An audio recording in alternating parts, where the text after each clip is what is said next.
नमस्कार दोस्तों, एक नई लर्निंग के साथ हाजिर हूँ और आज की लर्निंग में एक स्पेशल स्टील कंपनी को लेकर के चर्चा करेंगे जो वर्धमान ग्रुप से बिलोंग करती है। और इसके यदि क्लाइंट लिस्ट की हमने देखा तो हमें तो बड़ा अट्रैक्शन मोड में लगा कंपनी का। जो भी कंपनी कामकाज करती है स्टील सेक्टर में तो उनका कामकाज में जो खास करके कहती है कि कस्टमर बेस जो है जिसमें कि खास करके पैसेंजर व्हीकल वाले कंपनी, जिसमें कि टोयोटा से लेकर के सुजुकी हो या टाटा मोटर्स जैसी कंपनी शामिल हुई। चाहे किया की बात करें, फोर्ड की बात करें या हुंडई और सुजुकी की ही बात क्यों ना करें।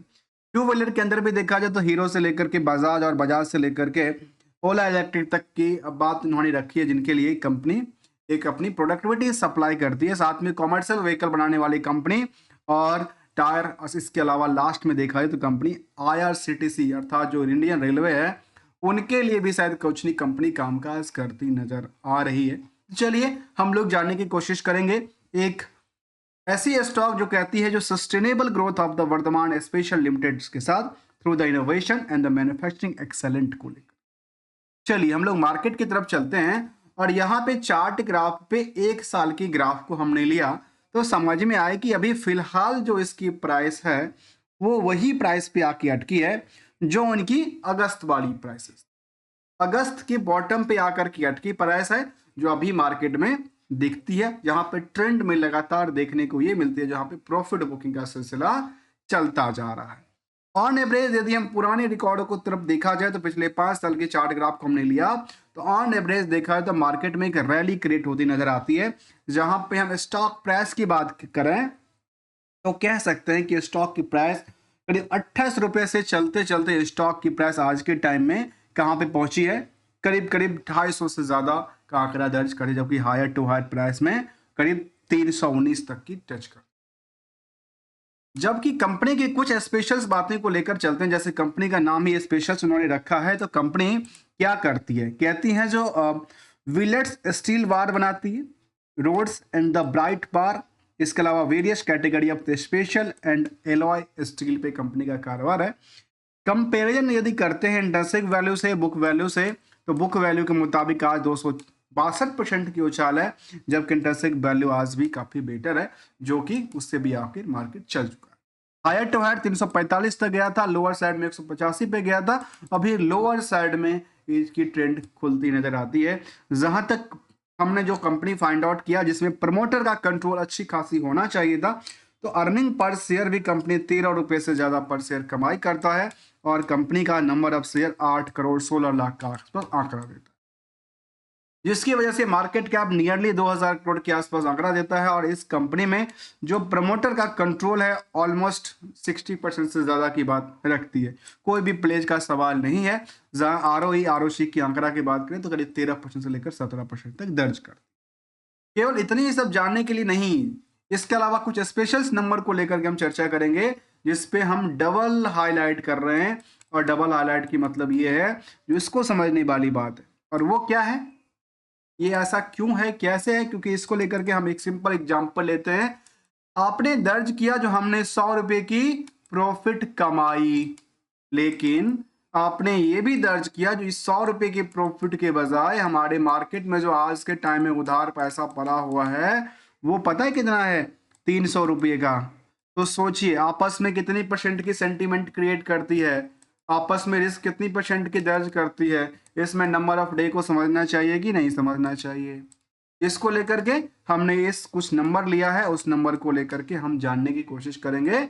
बैलेंस शीट की पोजीशन, साथ में डेट इक्विटी का परसेंटेज का क्या आंकड़ा कहती है, करंट रेशियो के नंबर का बेसिस पे क्या इंपैक्ट करती है, क्या हिट करती नजर आती है। जहां तक कंपनी का फाइनेंशियल सवाल है, हमने देखा कि इनकी चार्ट ग्राफ बेटर परफॉर्मेंस करती हुई नजर आती है। वैसे ही यदि हम इनकी फाइनेंशियल पोजीशन को देखें तो 2024 तक का जो ईयर एंड ईयर बेसिस का फाइनेंशियल डेटा सामने आया था उसमें 23 के मुकाबले 24 में गिरावट दर्ज करती है, जबकि नेटवर्थ लगातार ऊंचाइयों पे अपनी नई रेजिस्टेंस क्रिएट करती नजर आती है। तो केवल और केवल सेल्स में 2024 में गिरावट दर्ज करती है, किसके मुताबिक, 2023 के मुताबिक। लेकिन जैसे क्वार्टरली डेटा की तरफ हम मूव करेंगे तो क्वार्टरली डेटा भी केस कहती है कि यह कंपनी लगातार सस्टेनेबिलिटी के साथ बेटर रिटर्न क्रिएट करने में सक्षम है, क्योंकि सेल्स में क्या हो रही है, लगातार वृद्धि दर्ज करती नजर आती है। उसकी वजह से देखा गया कि 20% से लेकर के जो नेट इनकम सोर्स था उसमें 40% तक की वृद्धि दर्ज करती है वाई के बेसिस पे। और सेम डायरेक्शन से हम बात करें तो उससे ज्यादा की मूव क्यू और क्यू के बेसिस पे भी करती नजर आती है। कंपनी वर्धमान ग्रुप से जुड़ी हुई कंपनी है और इस कंपनी में निवेशकों का इंटरेस्ट को जाना जाए तो प्रमोटर में वर्धमान टेक्सटाइल्स इनकी मेन होल्डिंग के तौर पे बनी है और इसमें डीआई की होल्डिंग धीरे धीरे करके देखा गया तो बढ़ोतरी देखने को मिला। जो पहले कभी डीआई 1% के आसपास हुआ करता था, आजकल डीआई की होल्डिंग करीब करीब 4% के आसपास पहुंचने की रेस में चल रही है। इस आखिर डीआई में भी कुछ बड़ी निवेशक हैं या कुछ छोटे निवेशक की लिस्ट कहते हैं। इस कंपनी में कहता है कि टाटा म्यूचुअल फंड की अच्छी खासी फंड लगी है जो कि नियरली 2.5% के आसपास का। आम पब्लिक के पास यदि होल्डिंग के सवाल को देखेंगे तो कुछ कंपनी भी निकल के आती है जिसमें कि आईसी स्टील्स कॉर्पोरेशन है। अब ये कहाँ की कंपनी है और क्या करती है, इसका केवल एक ही जगह नाम निकल के आता है जिसके पास 11% की होल्डिंग। अब ये तो इंटरनल है या एक्सटर्नल है ये तो कहना मुश्किल है। जहां पे कुछ प्रमोटर के पास 1% 2% की होल्डिंग थी, ऑलमोस्ट कंपनी में करीब 35,000 से ज्यादा निवेशकों का इंटरेस्ट जुड़ा हुआ है और कंपनी की मार्केट कैप 2,000 करोड़ के आसपास आंकड़ा देता है। उसमें कितना लोग हो गया, 30,000 के आसपास का निवेशकों का इंटरेस्ट जुड़ा है। लास्ट 12 महीने की डेटाबेस कहती है जो कंपनी का ट्रेंडिंग यदि आप देखेंगे तो लगातार बेटर करती हुई नजर आती है और अभी तक के सबसे हायर साइड में इसकी सेल्स खुलती नजर, अर्थात सेल्स इंसेंटिव काफी अच्छा खासा मिला होगा। इसके अलावा यदि हम यहाँ पे देखा जाए तो कंपनी करीब करीब 106 करोड़ तक की प्रॉफिट भी बुकिंग करती है, लेकिन एक चीज में डिमेरिट की दर्ज करती है, वो क्या था, ऑपरेटिंग मार्जिन को लेकर। एक चीज पे और फोकस करने वाली बात है इंटरेस्ट को लेकर के, अदर सोर्स ऑफ इनकम को लेकर के। जब हम अक्सर कहते हैं इन दोनों को आपस में एक एडजस्टेबल होना चाहिए था, तो वहां पे देखा गया कि company other source of income जितना जनरेट कर रही है उतना ही उसका जो इंटरेस्ट की बर्डन है उसको कंप्लीटली एडजस्टमेंट करने में सक्षम बनती है। तो ये इनके लिए डेट टू इक्विटी को लेकर के यदि कोई नंबर की बात भी कहती है तो मुझे लगता है कि इसको इग्नोर किया जा सकता है, क्योंकि अदर सोर्स ऑफ इनकम इनको फुल्ली सेटिस्फेक्शन देता है। ओवरऑल ये देखिए, मैंने इसको एक डेटाबेस लिया कि net income margin overall company 6% की सेविंग करती है और सेविंग के पीछे मार्केट में क्या उधार रहा है और क्या उनका सेल्स के बेसिस पे आउटस्टैंडिंग की पार्ट कहती है। जहां पे रेशियोज को देखा जाए तो रेशियो 2 महीने की टाइम फ्रेम की बातें कहती है, जो कि एक इन्होंने एक अच्छी बात चालाकी की बात यह है जो पेबल डेट है उसको उन्होंने टाइम फ्रेम को बढ़ा दिया 2-4 दिन के लिए। बैलेंस शीट की पोजीशन कहती है कंपनी के पास जो कर्ज की सिचुएशन थी वो 142 करोड़ के आसपास आंकड़ा कहती है। आखिर इन सब फंड को यूटिलाइजेशन क्या करती है इसको देखा जाए तो कंपनी 321 करोड़ तक की फिक्स एसेट, साथ में कुछ वर्किंग प्रोग्रेस और इन्वेस्टमेंट का काम भी देखने को मिली है, जो कि 37 करोड़ तक का कंपनी ने इन्वेस्टमेंट करके रखी है। रेस्ट की बात किया जाए तो अदर एसेट्स के अंदर काफी सारे फंड हैं, जिसमें सबसे ज्यादा जो फंड देखने को मिलती है उसका नाम है इन्वेंटरी। सेकंड नंबर पे आती है उधार की सिचुएशन, जिसको लेकर हमने कहा कि 2 महीने की टाइम फ्रेम है और यही बातें हमने यहाँ पे एग्जाम्पल के माध्यम से समझाया था कि कंपनी यदि ये कहती है कि 100 रुपए का हमने प्रॉफिट बुकिंग किया है तो उसको इन पार्टों को देखेंगे तो वो 300 रुपए के आसपास का आंकड़ा दर्ज करती है। इनको भी लेकर के हमने एक अलग से अलग नंबर की बात किया जाए तो H1 की डेटाबेस के मुताबिक यदि देखते हैं तो अल्टीमेटली कितना करोड़ का ट्रांजैक्शन होता है, तो अल्टीमेटली कह सकते हैं कि करीब करीब 910 करोड़ के आसपास की टोटल सेल्स कंपनी ने किया, जिसमें से कंपनी ने करीब 52 करोड़ की प्रॉफिट बुकिंग किया और मार्केट में कितने करोड़ की 370 करोड़ के आसपास का इनका 317 करोड़ के आसपास का उधार पड़ा था ना, शायद यही डेटाबेस को हमने देखा और इसको लेकर के समझने की जरूरत है और इसको भी 317 करोड़ के आसपास आपस में लिंक करने की जरूरत पड़ती है। जहां पे लेटेस्ट अपडेट की तरफ देखा है तो कोई लेटेस्ट अपडेट नहीं था इस कंपनी को लेकर के, लेकिन पीपीटी जो नवंबर में शामिल हुआ था उसके मुताबिक यदि हम कुछ बातों को जरा देख लें तो वर्धमान स्पेशल टेक्स जो कि स्टील्स वाली कंपनी है वो उनका धारवाड़ स्टील प्रोडक्ट्स में वाई के बेसिस पे उन्होंने कंपेयर करके दिया है और उन्होंने अपनी डेटाबेस को शामिल किया है वो वाई के बेसिस पे। मुझे लगता है कंपनी को कुछ और प्रेजेंटेशन देना चाहिए था जिसमें क्यू और क्यू डेटाबेस भी और H1 का भी डेटाबेस की शामिल करना चाहिए था।